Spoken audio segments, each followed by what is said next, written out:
കുംഭകോണത്ത് നിന്നും വളരെ സിമ്പിളായ എന്നാൽ അതിവിശാലമായ ഒരു ബ്രേക്ക്ഫാസ്റ്റ് ഒക്കെ കഴിച്ച് കുംഭകോണം ഡിഗ്രി കോഫിയും കുടിച്ച് ഞങ്ങൾ നേരെ വിട്ടത് ഗംഗൈകൊണ്ട ചോളപുരം ക്ഷേത്രത്തിലേക്കാണ്.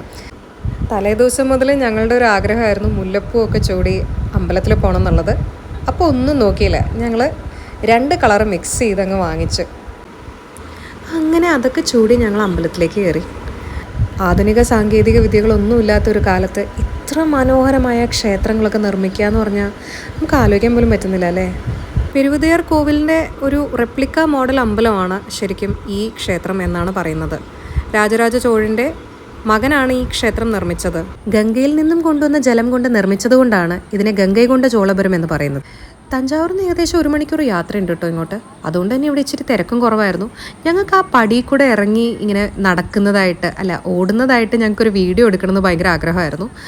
പക്ഷെ ഫെയിൽഡ് അറ്റംപ്റ്റ് ആയിരുന്നു ഗൈസ്. ഞങ്ങളോട് നേരെ ക്യാമറയിലേക്കൊക്കെ നോക്കാൻ പറയുന്നുണ്ട്, പക്ഷെ ഞങ്ങൾ നേരെ താഴേക്കാണ് നോക്കിയത്.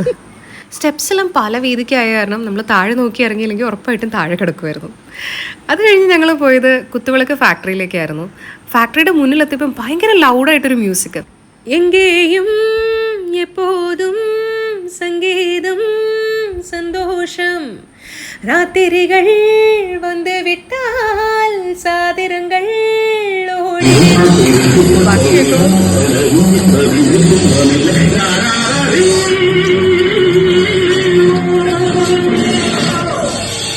ഇതൊക്കെ കേട്ടപ്പോൾ തന്നെ എനിക്ക് നല്ലൊരു ഊർജ്ജം കിട്ടിയ പോലെ തോന്നി. നല്ല തമിഴ് റീട്രോ വൈബ്സ് ആയിരുന്നു. പുറത്തിറങ്ങിയപ്പോൾ ഇങ്ങനത്തെ കുറച്ച് ഗ്രാമീണ കാഴ്ചകളും കാണാൻ പറ്റി കേട്ടോ.